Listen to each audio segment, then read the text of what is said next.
Welcome back to our flagship studio here at the JP Morgan conference. We're here with Fabrice Chouraqui from Cellarity. Cellarity is an important company in the cellular space at Flagship. We're going to learn a lot more about it now. Fabrice, tell us what you're here talking about at JPM.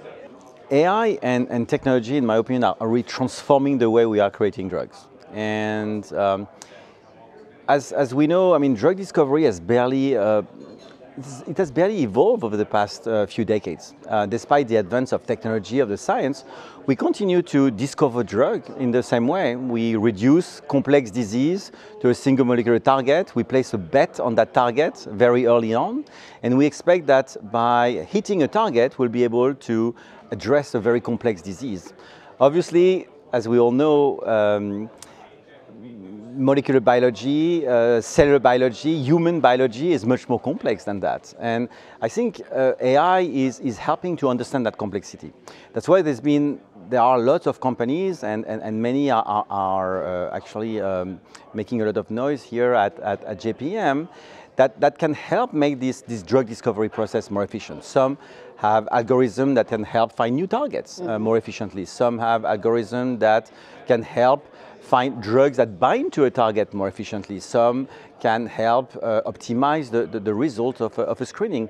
But at the end of the day, all those companies are still hostage of this reductionist approach by which you reduce, as I said, a complex disease to just a single molecular target. And that's where Cellarity is very different. We harness AI to really drive an entirely new paradigm in drug discovery. Say more about that. In a sense, we believe that it is really time for a much more fuller understanding of disease biology. A drug discovery process that will really rely on a much fuller understanding of disease biology. So what does it mean for Cellarity? That means that our starting point is not a molecular target. Our starting point is understanding why cells in a given tissue are moving from a state of health to a state of disease. During that transition? Understanding that transition, okay. Understanding really the cellular dysfunction that occur between health and disease. And based on that understanding, we are able to predict interventions, pharmacological interventions, that will engender a desired cell behavior change. And because we're not starting from a target, we are able to predict interventions that have different molecular structures, that can act through different pathways on different targets. And then we can learn from those different predicted interventions to engineer a completely new chemical entity. A new chemical entity that has at the end, non-intuitive properties and non-intuitive structure, since we are not starting from a target. So we cannot, in a sense, think about the endpoint before we go through that process, as opposed to the current target-based drug discovery process. And how will that play out in, say, the next 12 to 18 months at Cellarity specifically? That's a great question. So, I mean, clearly now we are at a stage where we have road tested our platform on many experimental programs in different disease, on different cell types. And we know that this approach works. We know that this approach works because we've been able to show in different disease areas that we can really generate very, very powerful evidence that really showcase the power of the platform. Let me just give you one example, for instance. I mean, we've been able, in sickle cell disease, I mean, it's an area where there are huge unmet medical need, where a number of companies are trying to progress a number of programs, an area where gene therapy is going to actually potentially change the landscape. In this area, we were able to identify compounds that have the same level of efficacy in vitro as gene therapy. So just imagine exactly the potential of a small molecule, an oral molecule, something oral that has the same efficacy of a gene therapy treatment. That could be game-changing for the millions of patients that are suffering from this disease across the world, and specifically in low-income countries. Tell me, how many employees now at Cellarity? I've seen your new headquarters, they're beautiful.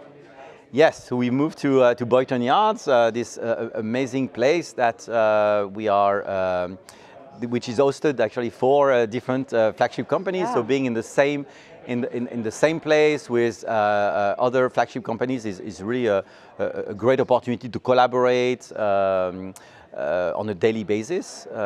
We have a bit more than 130 people today. I think we have really created now very solid infrastructure. I don't expect to grow in terms of headcount the company much more. I mean, it will continue to grow, but I think we have now established a very solid infrastructure in terms of science, both in biology and chemistry, in technology, as well as in computation. Tell me, as a CEO, how you think about culture at Cellarity. How do you approach it, and how do you make sure that the culture that you want to bring permeates through those 130 people? You know, culture is everything. When you are in white space, when you are far from shore, as Newbar says. Exactly, far from the shore. When you try to push the boundaries of science. At Cellarity, we are operating at the confluence of system biology, high-dimensional data, and machine learning. These are areas which are progressing very fast. These are areas that requires different perspective, obviously different skills. What we are really doing is nurture what I believe is a new generation of scientists.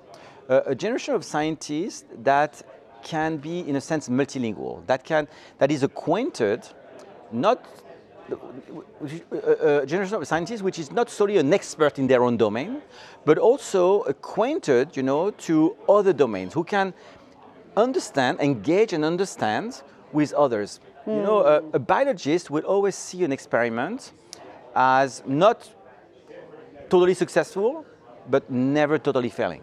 It will always be in the middle. Whereas a computational biologist will have probably a much more binary approach, where it's good or it's bad. And I think what's very important is to embed a culture where people are very open to learning from one another, open to learning different language, so they can communicate, understand one another, and so they can learn from each other to really make the best decision for the science. And that's what we are trying to nurture. It's a really great metaphor, the idea of a multilingual scientist. I'm going to end with our theme of the week here, bigger leaps. When you think about Cellarity and the spaces far from shore, the white spaces, in 3 to 5 years' time, if we're in these chairs at JPM 2028, what will we be talking about? What will be the big leaps Cellarity is here talking about at the conference? And I think in several years, there'll be a lot of flagship companies that will have contributed to take the science in a whole new level. I think we are on the cusp of a new era in therapeutic research. When I see the quality of the science, which is done at Cellarity, obviously, but also in other flagship companies. For Cellarity specifically, I'd like, if I close my eyes, I project myself in 3 years from now, I would like to see it's going to be a new era for small molecules. Today, it's a lot about large molecules, new modalities, but the small molecules have very easy mode of administration. I believe that we will, in 3 years from now, we will see a new generation of small molecules which will have developed very fast from exploratory to the clinic, that will translate much better than they've ever been across species, and that will really set new bars in terms of therapeutic success.